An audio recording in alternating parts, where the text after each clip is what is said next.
going on, guys? It's Jeremy Hopper. What you see here is a rocket stove. This is made by a company called Grover, and this is their heavy-duty version. And when they say heavy-duty, they're not kidding. This is 17 pounds of pure steel. The steel on it is about 1/8 of an inch thick or thicker. And we're going to take a closer look at this.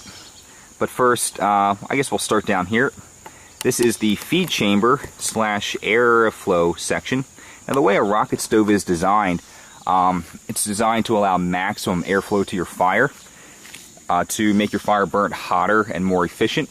So down right here, this is the feed tray where you would put your combustible materials, most likely wood, and that goes back inside to the combustion chamber. And down here is the airflow chamber. Let's take a closer look here.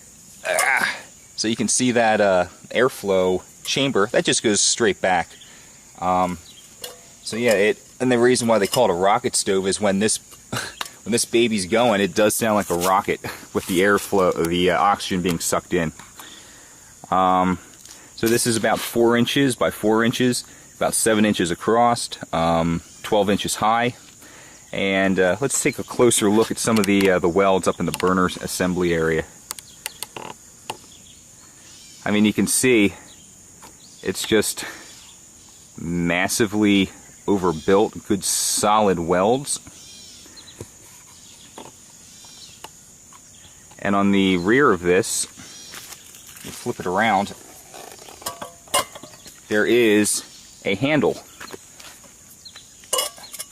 Now that handle, typically designed so that you know, when this gets full of ash, you can kind of tip it forward, tap that down, everything comes out, or just another means to carry it around the place in case this gets all sooty and everything, which happens.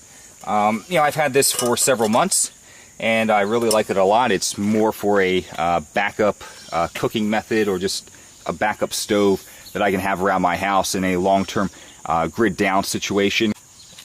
So, you know, for right now, I'm going to actually cook up my breakfast, and I thought I'd show you that. So, stand by.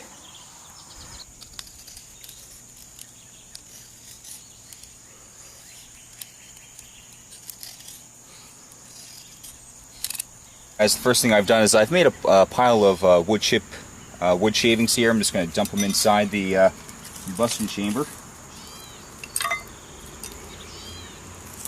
So from there, just going to pull out my lighter and give one of those wood chips a light.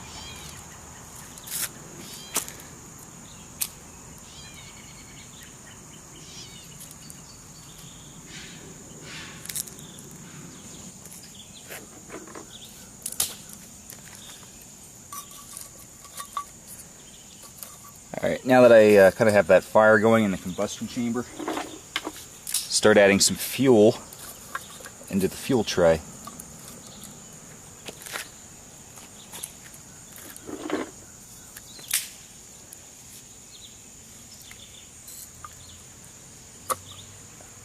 Fire's still in its infancy stages, so I have to nurse it a bit, but it's coming along.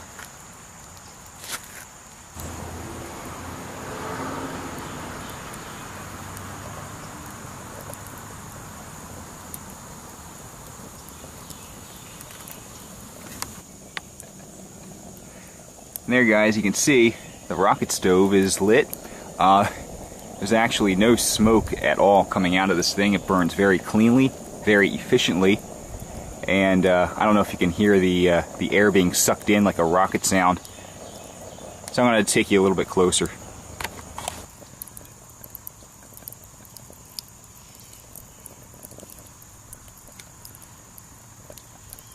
And just every so often, you just kind of push your firewood inside as it is consumed.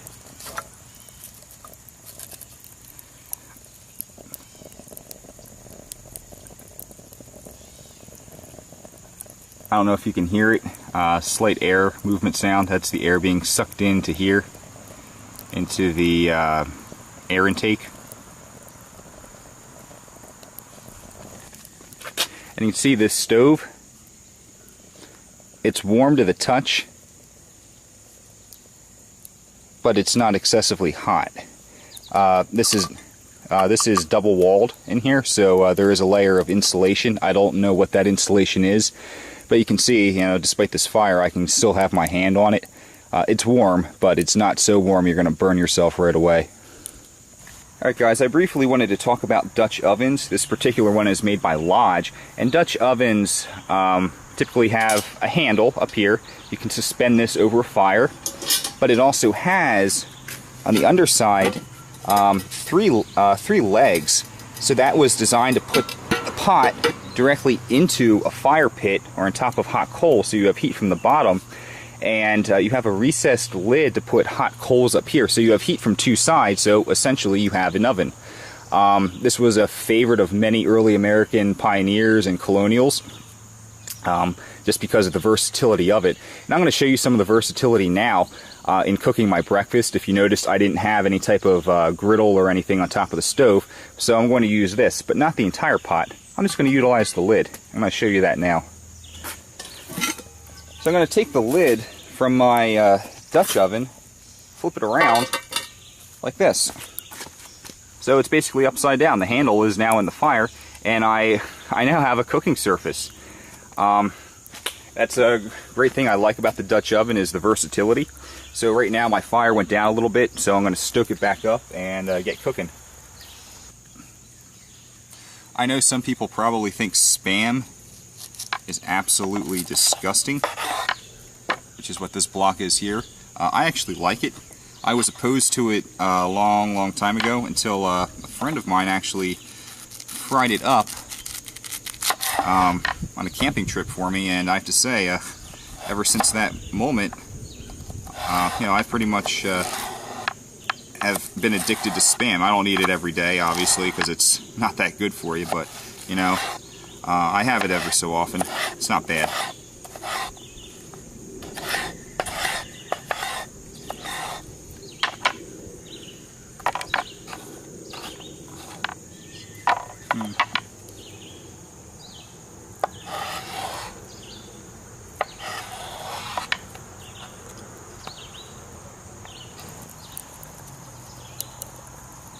So you can see the fire coming up and hitting the, what would be the top side of the Dutch oven lid. It's heating it up nicely. So we're going to start greasing up this thing and putting the food on.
Alright, the eggs are done. I'm going to take them off here so they don't burn anymore.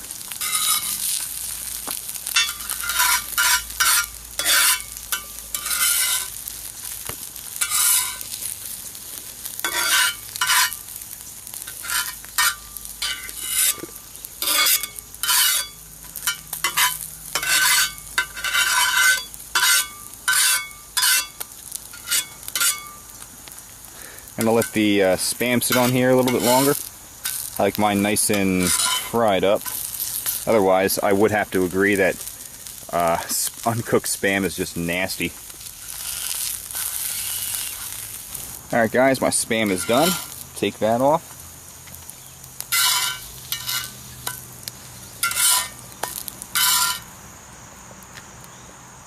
Now let's take a look at my breakfast. Look at my breakfast.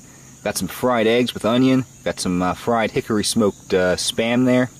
It's a meal fit for a king. So I'm going to enjoy eating this, and thanks for watching.